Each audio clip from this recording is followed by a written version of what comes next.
UDF-ലെ നിർണായക സീറ്റ് വിഭജന ചർച്ച ഇന്നാണ്. തിരുവനന്തപുരത്താണ് നടക്കുക. കോൺഗ്രസ് മുസ്ലിം ലീഗ് നേതാക്കൾ തമ്മിലുള്ള ചർച്ച. മൂന്നാം സീറ്റ് വേണമെന്ന ആവശ്യം ചർച്ചയിൽ മുസ്ലിം ലീഗ് ഉന്നയിക്കും.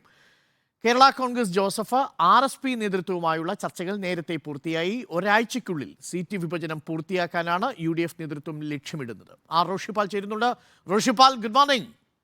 ഇന്നിപ്പോ മൂന്നാമത്തെ സീറ്റ് ലീഗ് നോട്ടമിടുന്നുണ്ടെങ്കിലും അത് യൂത്ത് ലീഗിന് വേണ്ടിയിട്ടുള്ള ഒരു നടപടിക്രമം എന്നതിനും അപ്പുറത്തേക്ക് വലിയ കാര്യമായ സമ്മർദ്ദം ഉണ്ടാവാനുള്ള സാധ്യതയുണ്ടോ? അരുൺകുമാർ സൂചിപ്പിച്ചത് കൃത്യമാണ്. യൂത്ത് ലീഗ് ഉൾപ്പെടെയുള്ള ഘടകങ്ങൾക്കാണ് മൂന്നാമത്തെ സീറ്റ് അവർ ആവശ്യം ഉന്നയിക്കുന്നത് തന്നെ. ഏതായാലും മുസ്ലിം ലീഗിനെ സംബന്ധിച്ചിടത്തോളം കൃത്യമായി അറിയാം, ലോക്സഭാ സീറ്റിൽ ഒരു തരത്തിലുള്ള വിട്ടുവീഴ്ചയും കോൺഗ്രസിന്റെ ഭാഗത്തുനിന്നുണ്ടാകില്ല. പ്രത്യേകിച്ച് ഈ സാഹചര്യത്തിൽ കോൺഗ്രസിന് സിറ്റിംഗ് സീറ്റുകൾ ഒന്നും മറ്റ് ഘടകകക്ഷികൾക്കൊന്നും വിട്ടുകൊടുക്കാൻ കഴിയില്ലെന്ന സന്ദേശം നേരത്തെ തന്നെ നൽകിയതാണ്.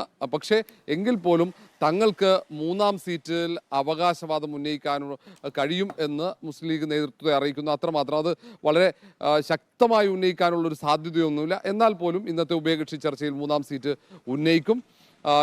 അതിൽ കോൺഗ്രസ് നേതൃത്വം ഇതുമായി ബന്ധപ്പെട്ട കാര്യങ്ങൾ വിശദീകരിക്കും. പക്ഷേ ഇന്ന് ഈ കാര്യത്തിൽ ഒരു തീരുമാനം ഉണ്ടാകില്ല.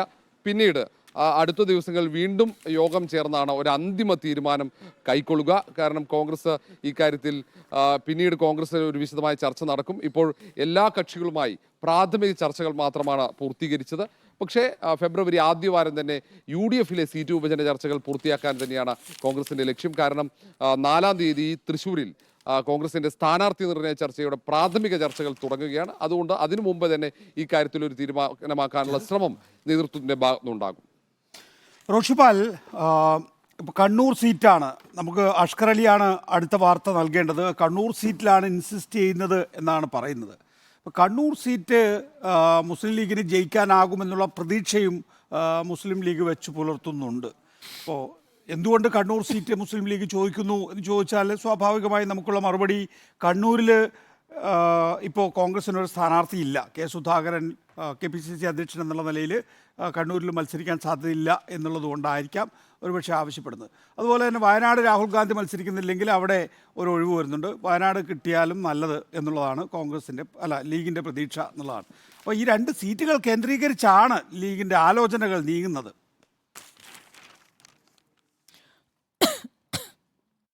മുസ്ലിം ലീഗിനെ സംബന്ധിച്ചിടത്തോളം വയനാട് രാഹുൽ ഗാന്ധി മത്സരിക്കുന്നില്ലെങ്കിൽ മുസ്ലിം ലീഗിന് ഏറ്റവും വേരോട്ടമുള്ള ലോക്സഭാ മണ്ഡലങ്ങളിൽ ഒന്ന് ഈ മലപ്പുറം പൊന്നാനി മണ്ഡലങ്ങൾ കഴിഞ്ഞാൽ ആ മണ്ഡലം എന്ന നിലയിൽ തന്നെയാണ് വയനാടിന് അവകാശവാദം ഉന്നയിക്കുന്നത്. പക്ഷേ അവിടെ നിലവിൽ രാഹുൽ ഗാന്ധി മത്സരിക്കുമെന്ന് ഏതാണ്ട് ഉറപ്പായി കഴിഞ്ഞു എന്നാണ് കോൺഗ്രസ് വൃത്തങ്ങൾ സൂചിപ്പിക്കുന്നത്. അങ്ങനെയെങ്കിൽ മലബാറിൽ തന്നെ മറ്റ് സീറ്റുകൾ നോക്കിയാൽ അതിൽ കോഴിക്കോട് MK രാഘവൻ അത് വിജയസാധ്യത കൂടുതലുള്ള സ്ഥലം എന്ന നിലയിൽ അവിടെ വിട്ടുകൊടുക്കാൻ സാധ്യതയില്ല.